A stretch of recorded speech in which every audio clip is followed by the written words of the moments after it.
Good morning or good afternoon. My name is Sylvain Plateau, International Program Manager at Cartooning for Peace, the international network of press cartoonists created by the French cartoonist Plantu at the initiative of Mr. Kofi Annan, Nobel Peace Prize and former General Secretary of the United Nations. And I would like to welcome you all to this session, Cartooning for Media and Information Literacy.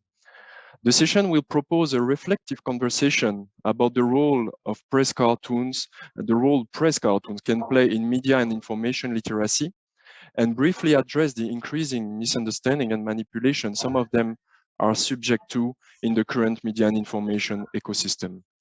I wish to remind that cartoons, due to their particular nature, a journalistic and artistic opinion relying on satire as a mean to inform, question, and denounce in a few lines, tend to provoke a tension between emotion and rationality that invites the reader to apprehend the information in a different angle, and in such call for critical thinking.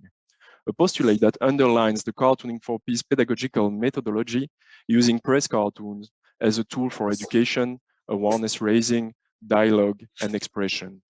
If you wish to know more about it, please visit our website, which is written on the slide, and also you can visit the different social media of Cartooning for Peace. So now I would like to deeply thank our 4 honored guests for taking part in this session, and particularly Ms. Yumiko Yokozeki, Director of the UNESCO IGBA, who kindly agreed to moderate the session. So I'm just passing the speaker to Ms. Yokozeki. Okay, thank you very much, Sylvain, for inviting all of us. We have a wonderful 3 panelists that I'm going to introduce. Just before, let me ask for your permission to switch off my video because my internet connection is not very good today. So my name is Yumiko. I work for UNESCO Institute for International Capacity, International Institute for Capacity Building in Africa. We work on the teacher development. So through that, we have been working with Cartooning for Peace for education. I have a fabulous 3 panelists joining us today. First, I would like to introduce Yemi. Yemi is a cartoonist from Ethiopia, and she was actually trained as an architect in the beginning, and then she became a very rare, I think, female cartoonist. She runs an illustration company called Laughing Gas Design in Addis Ababa. And could somebody put the right picture of us? Yeah, that's great. And for her, press cartoons are entertaining way to teach the public about subjects. And Yumi has been a part of various education projects organized by Cartooning for Peace in Ethiopia and Africa. She's a wonderful cartoonist. I'm a great fan of her cartoons. Next, thank you very much, Yumi. And the next, thank you for the introduction. Thank you. And next, I would like to introduce you to Nikola Vadoo. He's a cartoonist from Belgium. He has been a contributor to Le Vif and L'Express magazine since 1993, so it's nearly 30 years, and to the daily newspaper Le Echo since 2008. His drawings are regularly featured on Jean Courtemans, a blog behind the scenes in Brussels. So his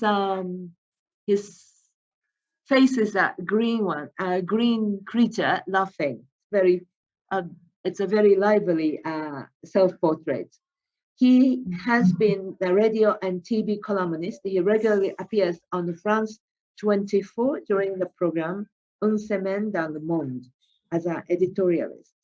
Vadoo is a long-term member of Cartooning for Peace who took part in a large range of activities of the association and has also faced several occasions of a consequence of misunderstanding and work appropriation. So it is your story is very, very interesting. I'm looking forward to hearing from you. He was also a vice president of Cartooning for Peace from 2013 to 2017. So welcome, Nikola Vadoo. Thank you. Welcome. And the next, and last but not least, is Arnaud Froga, head of Africa desk as Reporter Without Borders in France. Arnaud is a journalist and a press freedom activist. Since 2011, he mainly worked in Africa in countries including Morocco, Madagascar, Cote d'Ivoire, and Burkina Faso. Arnaud has been working with broadcast and print media, mainly Radio France International, France 24, Deutsche Welle, and Jeune Afrique. He's a great advocate for press freedom in Sub-Saharan Africa. We also look forward to hearing from you. Thank you, Arnaud, for your participation. Thank you, and thank you for having me. Okay, so we go to the first set of questions. It goes to Arnaud. In November 2018, Reporters Sans Frontières, Reporters Without a Border has launched the International Declaration of Information and Democracy, and you recently launched your annual World Press Freedom Index. How did the situation evolve between 2018 and 2020, and particularly in Africa? Please, floor is yours. Thank you. Well, the first thing I could say that it did not really improve from 2018, unfortunately. We could narrow it down to three main aspects. There is still a huge hostility against journalism. There is still a huge amount of distrust as well, and I think we will talk about it later on during this this conference with media literacy, especially. And there is also what is probably the most worrying trend is these dynamics to make journalists and journalism irrelevant or invisible in the social communication space. So about the hostility, we in Africa, because I'm mostly working on the African continent, have had 33 reporters killed over the last 5 years only. If you take a look at Eastern Africa, for example, in Somalia, for over a decade, we have more than 50 journalists who got killed in this country. So there is still a huge amount of violence against journalists in the world, but especially in Africa. And if you look at the global map, you can see that exactions and blocking of information concerns 3/4 of the countries in the world, or at least in the 180 countries that RSF is looking into. It means that in 73% exactly of the countries we are monitoring and advocating, the information is either partially blocked or entirely blocked in the worst scenarios. And in all these countries, the level of exactions is pretty high and doesn't seem to go down. Sometimes we witness less killing of journalists, but that goes with more arrests of journalists, more aggressions of journalists, more journalists getting targeted on their social media, for example. Youth hostility also takes place at the oral level with speeches, for example. And for instance, the past mandate of President Trump in the United States has had a tremendous effect on how journalists were seen, not only in the United States, but also in the rest of the world. The very fact that he called them enemy of the people, that he targeted them regularly, either at press conferences or on Twitter, had a tremendous effect on the ability of journalists to work in a safe environment. During Trump's mandate in the United States, about 400 journalists got arrested during his 4 years at the United States office. About 100 journalists got arrested. This is completely unprecedented in the history of the United States. Now, distrust. this is something we keep working on, how to make the people trust more journalists. Back in the 70s or in the 80s, journalists were the only way in which, or the only channel through which the information was going. This is not the case anymore. And the last barometer we've had showed that 59% of the people mistrust journalists. So the study was made in 28 countries. So it means that more than half of the people who were asked the questions, do you trust or do you mistrust journalists? Well, there was a majority who distrust journalists. So this is also a big issue, and I think media literacy and media education has a big part to play and to try to improve the situation. And cartoon is also a way forward in this issue journalism is facing. Then I'd like to end this short overview with the dynamic that I was mentioning in my short introduction about how journalists and journalism is more irrelevant or invisible, or people are trying to make them more irrelevant or invisible. And in this area, the part played by the social media and the social networks is obviously a very important one. Today, if you'd like to post a very serious journalistic investigation online, well, you might get attention, you might get the audience, but you don't have any guarantee. You don't have a specific regime. You don't have a specific algorithm for that if you post that online. It goes the same for someone who would post complete nonsense or complete fake news. The only thing that matters on the social media is how people will share it widely or not, no matter the seriousness of the content. What I mean by that is that the social function of journalism that is consistent with any democracy has no value yet on the social platforms. So fake news goes the same ways and very serious investigations. And obviously, if the only thing that makes the difference is how the people can share that, is a problem, because we know that now there are some cognitive bias that make people more willing to share something that is catchy or sometimes even fake, rather than something that is very serious. So we have to make one of the stakes we're working on is making the social networks and the social media completely aware and completely complying with more transparency and more integration of the social function that journalism is providing the general public with. And this is something very key in the near future, so that journalism can have more space and more visibility, and obviously can flourish, so that we are well informed, and so that we can make informed choices, which is, after all, what matters about journalism. Mm-hmm. Thank you very much, Arnold. It was a very informative and useful description of how the journalism and journalists situations are evolved in the world and in Africa. And it is fascinating, and it is very sad that the American influence, and negative influence, has been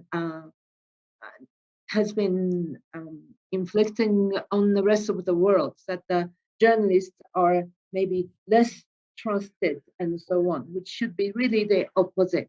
Now, I'm going to invite Yemi to share with us her perspective.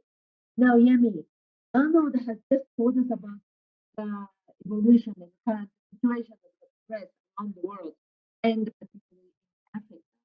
How do you see the situation going on? Can you repeat the question? I can't listen. Oh, sorry. How do you see the situation going on for cartooning, particularly in Africa, and particularly in your own country, Ethiopia, where I am also in? So maybe you can start explaining about your cartoons. Sure. Hi, everyone. Thank you very much for having me. I'll start by explaining a little bit what I think of what media literacy is. I believe media literacy can be seen from 2 points of view, from the receiver's end and from the content producer's end. And if we here, that's what I tried to depict. The guy on the first guy who's squeezing the radios here is trying to get reliable information. So he's on the receiver end. So media literacy helps the receiver end to be critical of the information that is being received. And the guy on the end, the cartoonist who's trying to draw, but is having trouble to produce his drawings, is on the producer end. So on the producer end, media literacy helps us to produce content that is skillful, and it's not very, it's very inclusive and ethical. So this guy on the first guy who's squeezing radios is trying to find reliable information. These days, most information that's being produced, especially in Ethiopia, it's not free of how would I? It's not how do you say it? It's not very impartial. Yes, it's not very impartial. So this guy is trying to find information which is just raw data, so that he can make his own decisions. Especially now that we're having elections, it's very important that information is very clear and raw, so that people can make their own decisions and not being used as a tool for someone's agenda. And here the guy, the cartoonist, he's trying to produce, in Ethiopian context, for example, we have 70 ethnic groups in the country, and you have to be inclusive of everyone, and you have to be at the same time produce a content that doesn't offend anybody. So you have to be historically correct, you have to be politically correct, you have to be culturally correct, so that you don't offend anybody. So when you're on the producer end, it's important to see from different point of views, so that it doesn't offend anyone. My experience on this one is, once I produced a drawing of a patriot. He's wearing an Ethiopian flag, and since he was an old patriot, I drew him with a flag, which is just the colors, the three colors, the Ethiopian flag: the green, the yellow, and the red. And people were so offended that it doesn't have a star on it, you know, because currently the flag has a star. So I didn't mean to offend anybody, but it ended up offending lots of people just because it doesn't have a star on it. So here I have learned that we have to be very critical when we produce drawings and inclusive of everybody. So that is the description of the two cartoons I have. Excellent, Yami. Thank you very much. By explaining these two cartoons, I think you also explained the situation in Ethiopia, where journalists, including cartoonists, have to be inclusive and respecting each other, and also to avoid misunderstanding. I also have a similar experience. I had a ribbon, 3-colored ribbon on my head, and in one of the festivals, and the policeman came up to me and took my ribbon out and said, "This is illegal." So I understand it perfectly. The people can be offended, and then I think cartoonists and journalists, their expressions are on the media. So it is we are all in a very vulnerable positions. Thank you very much. This was excellent. Now I'm going to ask Vadoo to put his a cartoon and explain, and also respond to the same question. How is the situation for a cartoonist, particularly in Africa? So over to you, Vadoo. Okay, so the cartoon says we'll end up killing that bloody virus. That's what the caption says. This is a cartoon that was published, well, that wasn't published about a month ago because it was refused by my newspaper, and we had a huge debate about it, but then I published it in other, with other means. And it's about the great debates we have here in Belgium, which is not Ethiopia, of course. We are a full-blown democracy where freedom of speech is total. So we have a lot of debates. And my job as a political cartoonist is also to stir up trouble and to actually question what's usually unanimously put in some of the media, because when you talk about journalism, journalism is not a compact and unanimous profession. There is a lot of debate, especially at the moment with the lockdowns that we have here in Europe, that question what we are as democracy. And I think democracy is not only questioned, but it's also shaken a lot here in Europe at the moment. And I'm not quite optimistic about the future outcome. So this, the first one, if you can go back to the first one, it shows that the guys in the bulldozer are the health minister and one of the experts, because the expert, the virologist, have become the new stars. And they think they can lock everyone down just to kill the virus. It's the zero COVID strategy, but it's questioned a lot. And also within the media, some media are in favor of that, some media are against it. And so we're having really, really harsh debates about this at the moment. But my job as a cartoonist is to actually question these beliefs, because they are beliefs. It's getting religious rather than scientific at the moment here in Europe. So this is what my job is about here in Brussels, which is in the heart of the European Union. And if I go to the next one, the next cartoon, that was published a year ago, and it says conference, confinement, how to prepare a population for the rise of a totalitarian regime. And you've got Putin, Salvini, Marine Le Pen, and Orban on the other side. So what I questioned about a year ago is still pretty much at stake here in Europe at the moment. So we have to be very cautious. We have to make sure that we don't take democracy for granted, because it's not, we can't take it for granted. And we have to be very cautious, very vigilant about how things evolve in countries such as Belgium or such as France, for instance.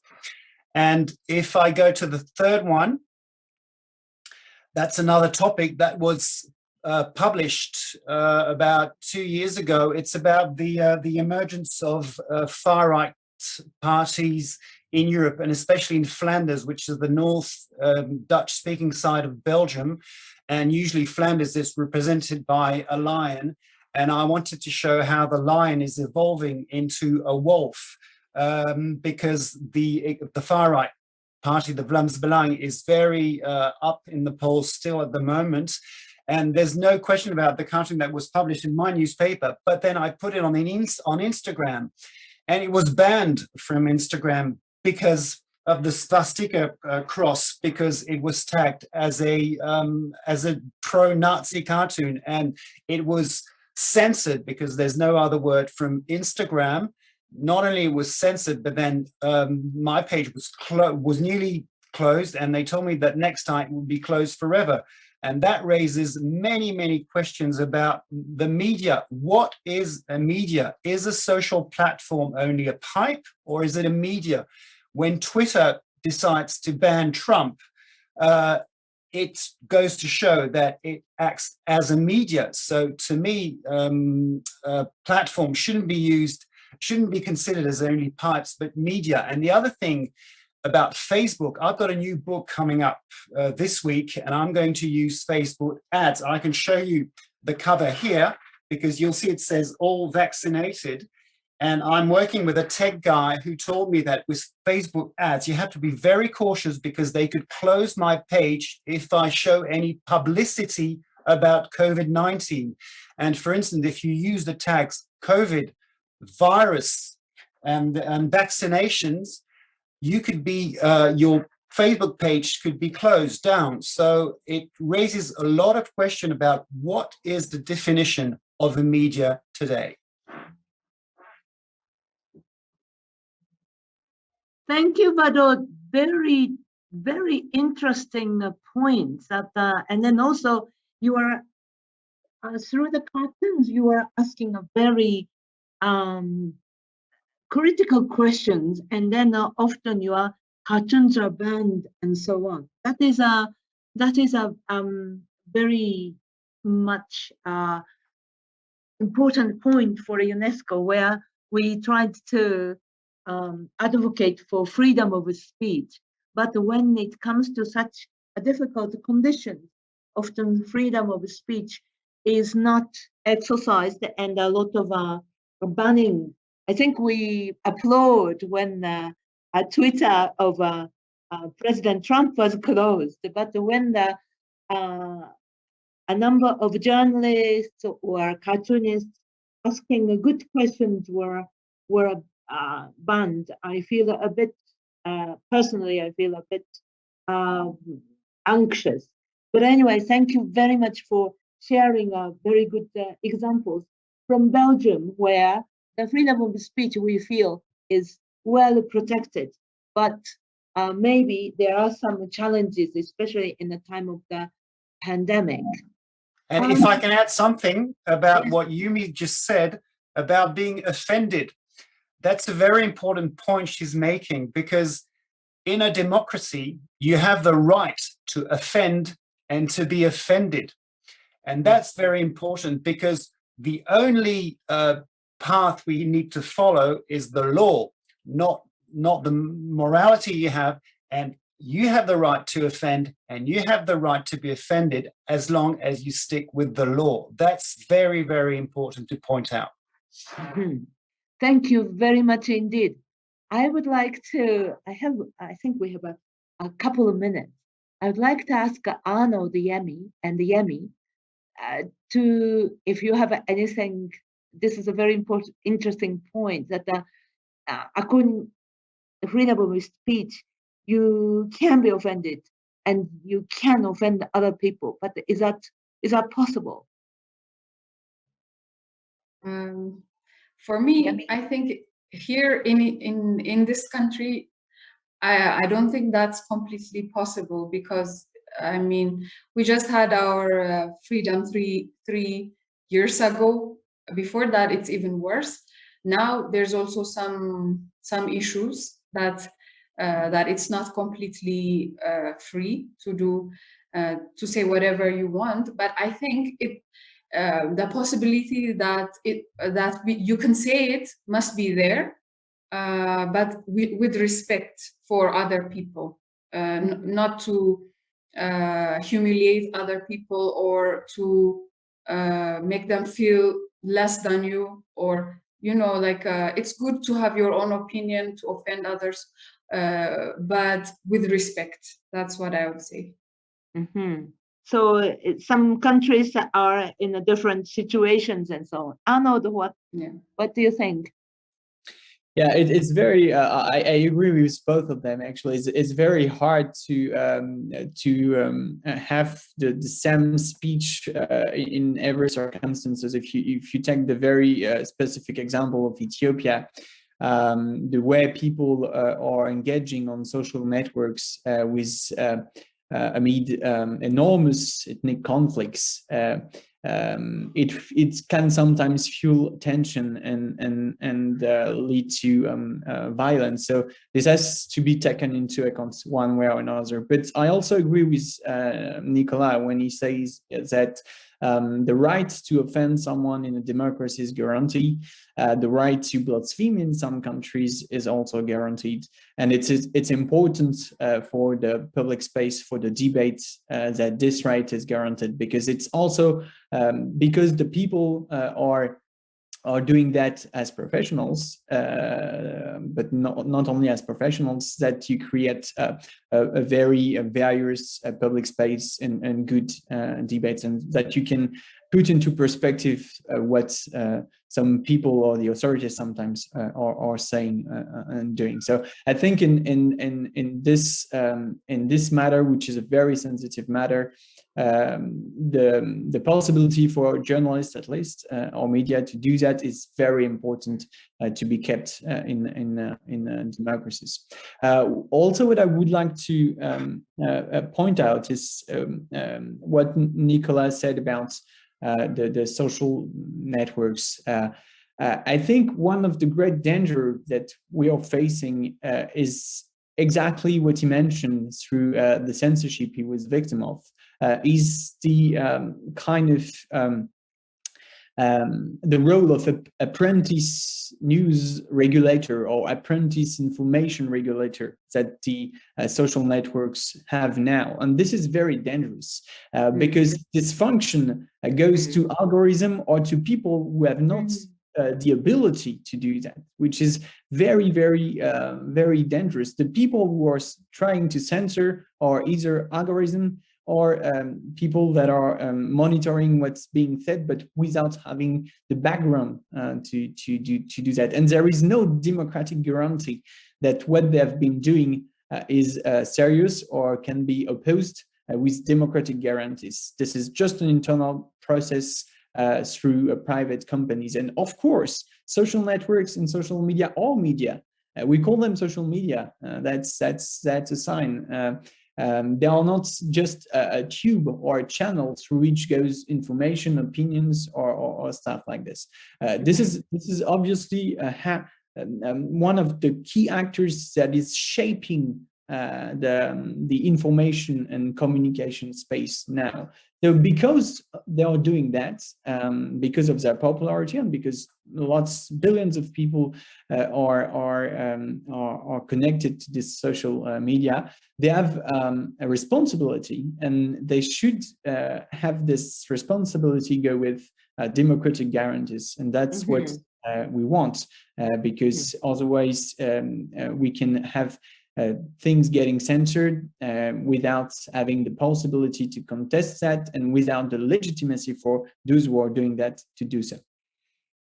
Okay, thank you very much. Very interesting, discussion. I hope that all countries eventually will move to where you can be laughed at, or you can laugh at, or you can offend, but still we stick to the law and then democracy and the freedom of speech. I would like to go to the second round on educational use of the cartoons and educational link to the cartoons. I am Japanese. I grew up in Japan up to age 19 when I went outside, and cartoons or manga was a part of my life. And all the children were consuming cartoons, and all children were drawing. If you leave a Japanese child to with a pen and a paper, they will start drawing funny things again, or some artwork and so on. But it is part of the expression that we learn. So Yemi, I would like to ask you, you have been taking a part in education project using press cartoons in Ethiopia. You have done a great work. A lot of teachers were really excited at using cartoons in Ethiopia, because that was the first time, but it went very interestingly, very well. And we worked together, UNESCO, ICBA, and Cartooning for Peace. could you please explain the experience you had in this project and tell us how cartoons could contribute to education and particularly to media and the information and the media literacy in Ethiopia? Okay, first Yemi, I'll start. First, I'll start with my experience with teachers and students. I always see that people are interested in any form of drawing, any form of colors and attractive, especially cartoons. They are very attractive. They have humor and they can easily translate a message without being offensive, even though you're saying a very loaded information. It's somehow you can slide in without offending anyone because of the humor they use. So I find people are most of the time interested when they see drawings. And since they are a tool to easily translate messages, it's very easy to put an idea in someone's head, be it an old guy, be it a kid, be it anyone. So that using cartoons as a tool for education is very important because for me personally, when we were learning, our books were very black and white. And it was, I wish they were more colorful and I wish they were very cartoony. Maybe that's why I ended up drawing cartoons. Now I think about it, it's very dull. And I think adding cartoons to educational books and materials would add interest to students. And what you see, I believe, stays with you longer than what you read. That's how it is for me. You can understand it easily. So it's very important to use cartoons as education tools, and they're very fun and they can express deep messages very easily. One page can be represented in a single drawing and it can tell it better, in my opinion. So for that reason, I think it's good to use cartoons in books and educational materials. Thank you very much, Yemi. Yes, you are right that the cartoons and the drawings make the rather dull teaching learning materials more exciting and colorful. And I think, as you can see, a lot of students and teachers were really excited at your workshop. I'm going to ask Nikola Vadoo for his experience. So, Nikola, well, having been a member of Cartooning for Peace for a long time, and you also conducted a number of workshops in Europe, as well as in Cote d'Ivoire, and how was the situation in Europe, and how would you compare that with your workshop in Cote d'Ivoire in November 2020, and the following course for freedom of expression? Well, the one in the Ivory Coast was in 2017. I also went to Tanzania in 2016, and that was quite interesting too. Basically, it's funny because when you do workshops like this in Europe or in Africa or anywhere else in the world, it's basically the same thing. People have the same questions about how you can express yourself and how you can try to understand the world. Because the reason I started doing political cartooning is because I wanted to understand my place in the world and try to put the world at a distance to make it more bearable. And so it's really important for us in our job to actually go to schools and to listen rather than speech.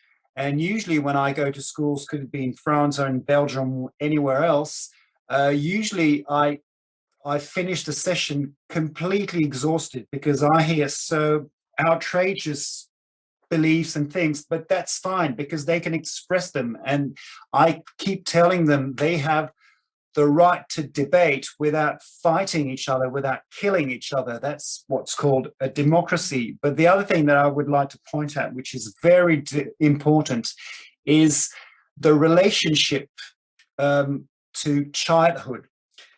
When you grow up as an adult, you build yourself a social shield. And cartoons can break this shield in 2 seconds flat. Cartoons use a childish device, which is drawing, to address adult issues. And the best way not to become a cynical adult is to always remember the child that you used to be. And that is why they targeted our profession in 2015, because it's this relationship, this innocence that we keep as a child that we need to keep with us at least a little bit when we grow up as an adult, not to become cynical. And that's always the message I give to students when I go to schools. And usually the reactions are the same, whether it could be in Tanzania or in Ivory Coast or in Belgium. Thank you very much. It's very, very interesting that the social shield can be removed by cartoons. And you are obviously stirring up a lot of emotions in the workshops. Good for you. Now, I'm going to move to you just mentioned the situation around the world in our first round of questions. In media and information literacy, is media and information literacy more important? It was before, and how do you see the role of press cartoon in it? I don't know if the question was addressed to me because I didn't hear. Okay, sorry. So is media and information literacy more important now than before? And how do you see the role of a press cartoon in it? Yes, I think that media literacy is absolutely essential. Maybe it has never been that essential. Maybe like some decades ago when you grew up, trusting the media or getting information through the media was the only way. So the question of trust was not something that was as relevant as now. And there was not as many as source of information or source of opinion expressed and so easily accessible than now. So quite recently, actually about 2 weeks ago, I went to a school near Paris. Children were like 12 years old. 11, 12 years old. And I was really interested to know how they could get access to information, and if they wanted to have good and reliable information, what were the sources they were consulting. And I was quite surprised to notice that most of them are using traditional medias when they want to have access to reliable information compared to what I would have expected. Of course, they're going to social networks, they are going to Facebook, they are going to Google as well, which can be sometimes a good source of information. But most of the answers I got were that they were still consulting traditional media outlets. And they were really responsive to the role of the media and to the importance of what the journalists are doing as far as information is going, and which is, I think, absolutely essential to keep in mind. Contrary to authorities or any stakeholders, journalists, at least professional ones, they can have bias, but at least they have no other agenda than providing the public with good and reliable information through a professional approach and through professional methods. And that goes for the cartoonists as well, through creating debates and ideas. So this is very important because especially during the COVID-19 pandemic, we've witnessed the fact that there was a tendency for the authorities and for states, for governments, to consider that official information was the only reliable information and the only sometimes even allowed and authorized information, which is very dangerous, of course, because information coming from official sources. Sometimes they can be trustworthy information, but sometimes they can just be communication or propaganda. There is an agenda, of course, when you are communicating information as authorities. So independently produced information is absolutely essential. Journalistic information has more guarantees than official information, and that is something that should be kept in mind. But also, I'd like to ask my fellow panelists a question because I'm interested into knowing their answers. Do they feel, as cartoonists, Yemi and Nikola, do you feel that you've got more freedom now to cartoon whatever you want, or do you ask yourself, can I go this far? How your internal process of drawing is affected nowadays, and do you see any evolution into it when you are drawing? Either because you feel you are censored or because you self-censor yourself somehow? For me, we were not like in Ethiopia. It was really hard to produce anything very political and survive. 3 years ago, I didn't draw anything till 3 years ago, but now there's a new Abiy Ahmed. He's in power now. It's better, I would say. It's more open. But still, there is now, you know, journalists were freed, the media was opened, anybody can say anything. And then it suddenly became like everybody saying everything, and it's becoming very hate related when it comes to the speeches, especially on social media, even in some TV programs. So you think for yourself, do I want to be part of this this hate, like if I add my own opinions to it, or should I remain neutral so that I don't add to this hate? Especially the problem here is ethnic based, religion based, and basically it's very sticky situation. So you just don't want to add to that, and you want to remain neutral, so that I mean, I always ask, where is the red line? Like when you say freedom, where do you put the red line so that people don't pass it? It makes you ask questions like that. Is it where is that neutral line that you don't pass so that it doesn't become offensive? So I would say it's better, but somehow it's hard to navigate because there's so much hate going on. Yeah. Thank you, Yemi. I agree that compared to 3 years ago, I think journalists, cartoonists, much freer, but there are some spillover effect. And then now we are dealing with a lot of hate speech, especially in the social media. Nikola, what would you say from your end? Well, I would go the opposite way, unfortunately. As for Europe, as for full-blown democracies, it's becoming more and more difficult because we have this cancel culture thing that's here at the moment too. So you have 7 billion people on Earth. You cannot not shock one of them out of the 7 billion people. And everybody feels they have the right to be shocked, and they do have the right to be shocked, like I said earlier before. But when you mention respect, where do you draw the line with respect? You might find that what I do is respectful or not respectful, and it goes the other way around as well. So like I said before, you only have to stick with the law. The law is you can't you use defamation, and you can't insult a person. But you can insult an idea, because an idea is not a person. That goes for blasphemy, for instance. You have the right to insult a religion as long as you stick with the law in our countries. And that's something which is very, very difficult to understand for many people. And especially we have to point this out with young people when we go to schools. And And it goes the same way for many other things. And like I said about the pandemic, it's becoming religious, the way we deal with confinements and lockdown and stuff like that. And also it questions the relationship we have with democracy. So I think it's getting more and more difficult for us to do our job without being judged all the time, but we still do it.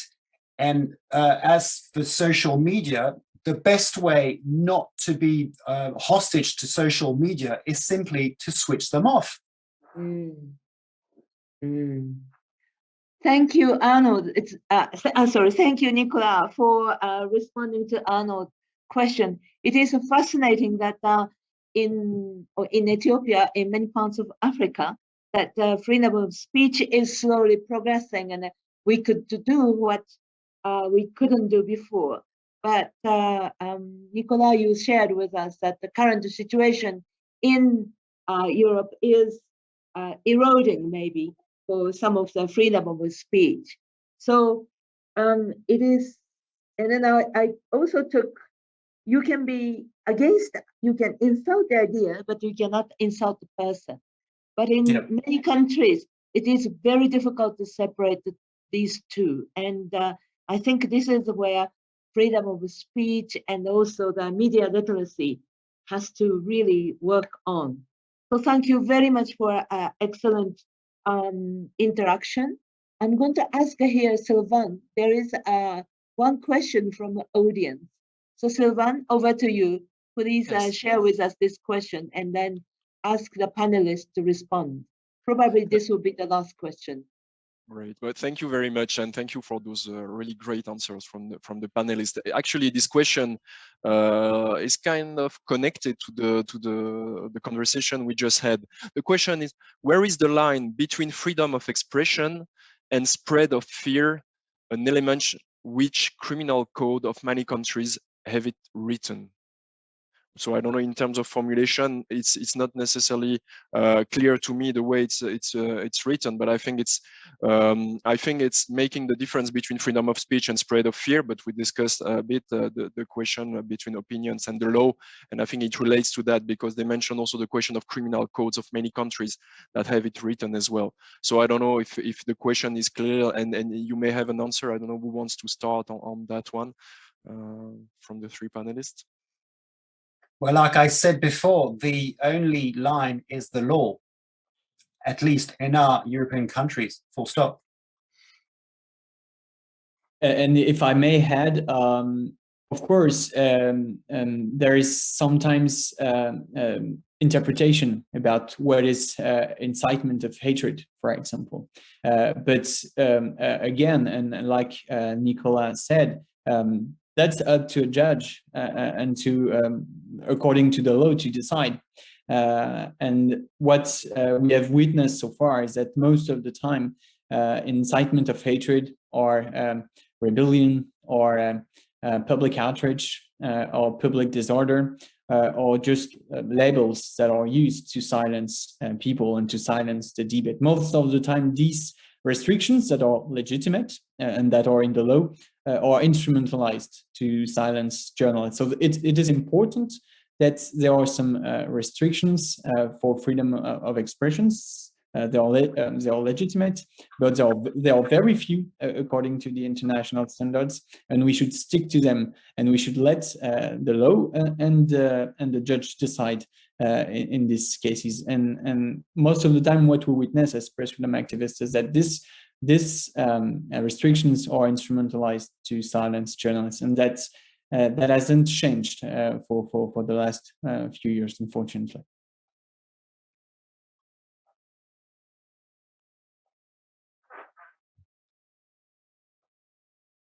Yemi, or maybe Yumiko, you want to take over?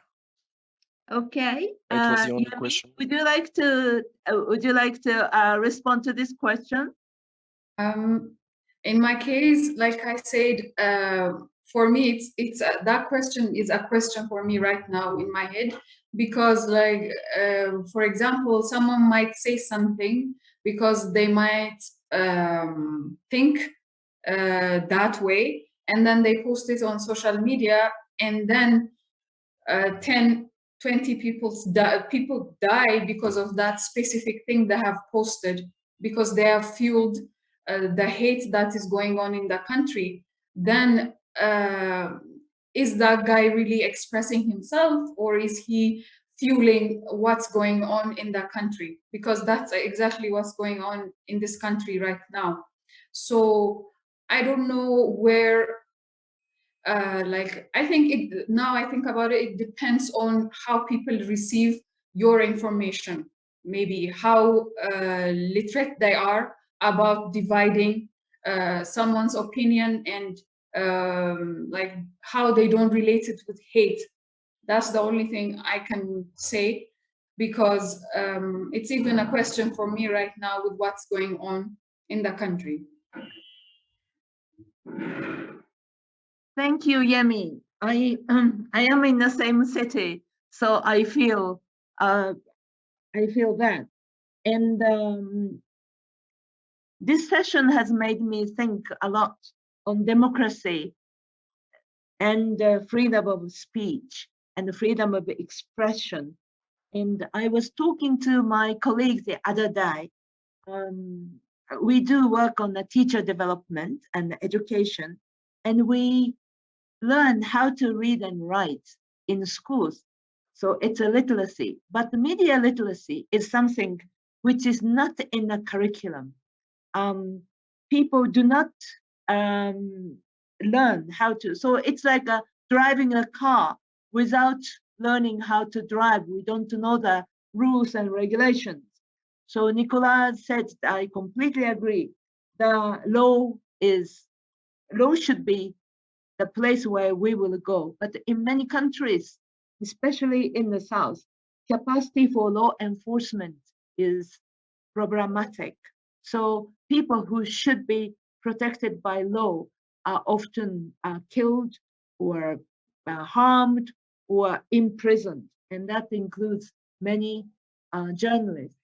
So this is a week, this is the day, and then weeks that we should be thinking of the freedom of expression, the value of the opinions, different opinions, and the capacity to embrace diversity, and then learning the tolerance. And as we see some of the cartoons, and then whether we laugh at it or we get offended, or when we take the guns and the machete to harm the other people, is something that we would not like young children, in our children and our grandchildren, to learn to be so very offended.